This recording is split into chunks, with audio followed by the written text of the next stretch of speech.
Guys, it's Jax. Welcome back in. Today we're doing a review of a little friend known as the Cyrusher TRAX.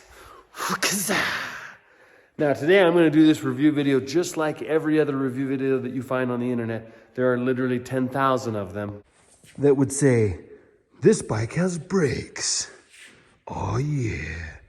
This bike has mirrors, not one, but two mirrors. This bike has a seat.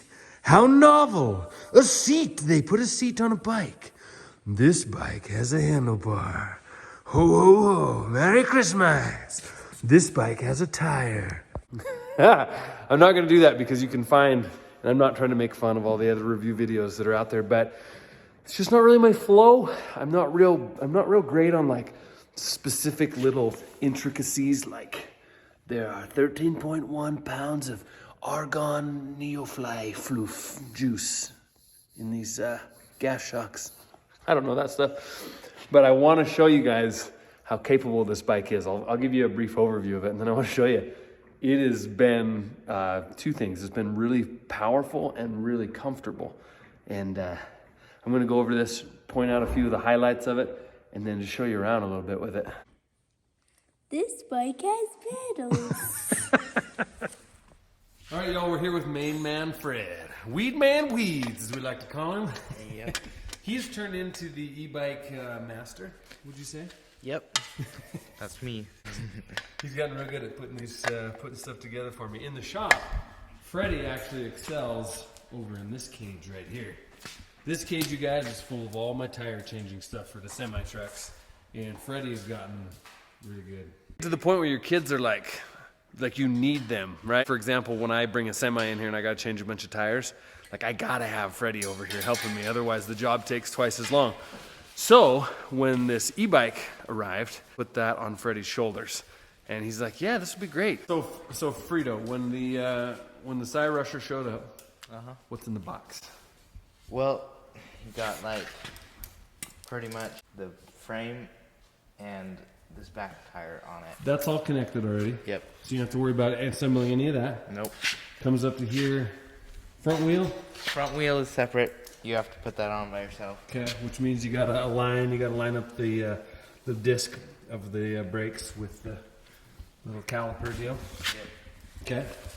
And then what about handlebar when it comes to handlebars? The handlebar, all the electronics and everything are already attached. It's all there? Yep. You just have to pretty much get this and then adjust it, tighten it on. Put these 4, 1, 2, 3, 4. That holds this part of the handlebar. So you guys, this thing here is just hanging down freely. Well, they have it packaged, but it's hanging freely. The screen? Did you have to hook it up? Same with that. You just screw that on, but it's already attached. They've already got it wired up. Yep. No wiring really, other than the light. He's like, I'm charged. As soon as it was charged up, he took off and has been boogieing with it for the last couple of weeks. A couple last things we're gonna put on, you guys. I had asked specifically that we make sure we get us a cargo rack. And this thing is impressively light, yet sturdy. I like it. And it's anodized black, it's sleek, it's sharp. That's gonna go on the back. Are those plastic or metal? Metal. You guys, metal fenders, that's pretty dope. I'm really happy about how this thing's coming together so far. Hey, let me show you a few things while Freddie's finishing up this rack and these fenders. It's always a good sign when I see right out of the box Kenda tires. Kenda tires are good. They've always been associated with quality bike tires. And so when I see these Kendas on these fat wheels, I'm excited about it. Kenda tires, not to be confused with Kendra, who was my kindergarten crush that I had. Kenda, good tires. People have brought this up in the comments before that these e-bikes can spontaneously combust. That the batteries, these lithium-ion batteries, which are housed right here inside of this, that they can melt down, catch fire, and burn and burn and burn. And in fact, this has happened in New York City specifically. They were having an issue with this. So I did some research because, of course, I keep these bikes at times parked next to some of my equipment. I keep them, well, the one I've had on the back of my semi before. They're in places that if they caught spontaneous combustion, it wouldn't be good. And what the situation was is that batteries need to be UL certified, okay? These These companies need to be using UL certified stuff. The bikes need to be UL certified. Everything that you buy anywhere, anytime, vehicles and otherwise, they all have inherent risks. But I just learned more about the story of what was going on after someone was like, hey, you might want to be careful with those e-bikes. And they were very cheaply built e-bikes that were nowhere around the UL certification process. They were being used for deliveries and stuff. So each and every day they'd go out and expend the battery and then fill it back up, back and forth, back and forth. Extreme battery usage. Not going to be the case with the typical person buying one of these bikes.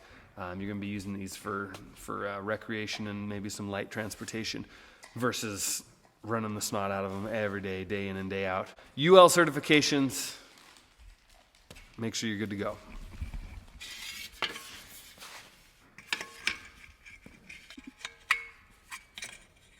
Move it. Oh, there you go.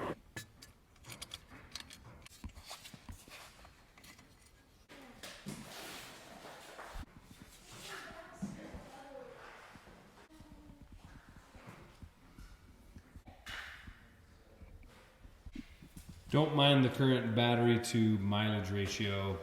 It's messed up. I didn't quite get a full charge on this when I started taking it out. Normally you need to charge. Oh, hey guys, you need to charge this thing up full. This is not going to be a range test or anything like that. I'm not going to be doing that. Range varies so much. Honestly, I found with these bikes, range varies so much on so many outside variables. Similar to fuel mileage in your vehicle, right? It's affected by so many different things. So essentially, you have your speed. You have a cool little graphic here that as you drive along, it kind of tells you how much power you're using. Okay, so right here you see a number. It says 1 PAS. I believe that's pedal assist. It has 5 different settings you can toggle through, right? You see me toggling 1 through 5. 5 being the most. So if it's on 5 and I start pedaling down there, we're going for a ride. Boogie, boogie, boogie. If you want just a light, easy pedal assist where you're not wanting to go 20 miles an hour, you know, more like 5-ish, which is kind of a leisurely stroll, you want to leave it on 1, okay? So that's how you change it right here. Just toggle up, toggle down. Very simple. You got your front light right here. Boop, on, off, little horn. You've got this button on the side right here. That runs your trip meters. Trip, max, average. And then this little baby right here dims your screen, okay? And that's it. It's very simple. All right, I know. It's time to go. It's time to get out, but just real fast. This bike, what I love so much about it, it has 3 different options for suspension, okay? 2 that are very obvious and 1 that you may not be privy to. So what it is, you got just your front gas shocks, right? Which these have become standard on bikes for a long, long time. Little front suspension. You can adjust it right here, the compression for the ride. Then it has the shock mounted back here, which essentially gives your seat. This is like the difference between a hardtail motorcycle and a soft tail. Here, this is my KLR. Obviously, it's got gas shocks in the front, and it's got this big bad dog in the middle that gives you suspension as you're traveling. So they've added this on, which is really nice. So when you sit on it, it just compresses down. So we've got 1, we've got 2. The other thing that I'm going to show you guys when we get out there, these fat tires, you can lower these things down to like just a few PSI and really get a lot of ride out of the rubber.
doing pretty good up here in the trees. I'm actually surprised.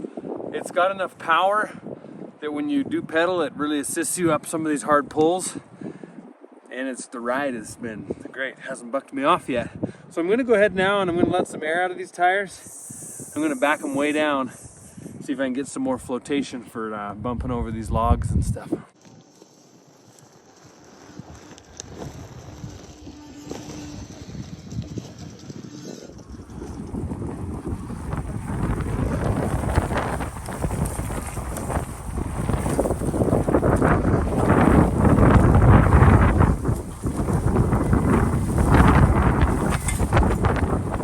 All right, you guys, the wind is raging.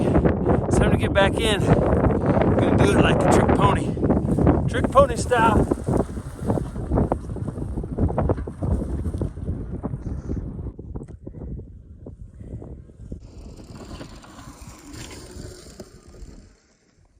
Well, I would say that was a successful run, you guys. I did not think that this would be quite so capable up in the swells and the cliffs and the inclines and the upclines and the side clines and all the clines that were presented to us up there. I kind of thought it would putter out, sputter out, or that it would be so rough that I would kind of just not enjoy it. None of those things. The suspension absorbed those logs, absorbed the big clods of sod and stuff and whatnot. It was really surprising. And then taking the air out of the tires, I definitely took too much air out of the tires. It was really raw, but it was effective. Really took a lot of whatever little shock was left in those obstacles, took it all away. Does use a lot of juice once you take the, as you might imagine, when you take air out of these tires. I think there's well, let's find out. I'm going to show you guys this thing. They also offer, Cyrusher does, a rechargeable portable air inflator, which is handy not only for a bike, but you could use this for a vehicle. We hook it on, clamp it down, and it'll give me a PSI reading. Okay, we're gonna put in what we want. I want it to be at about 13 pounds. We'll push the power button. Yeah, I was at 0 PSI. It wasn't reading any PSI. Obviously there was some air in there, but probably about 2 pounds.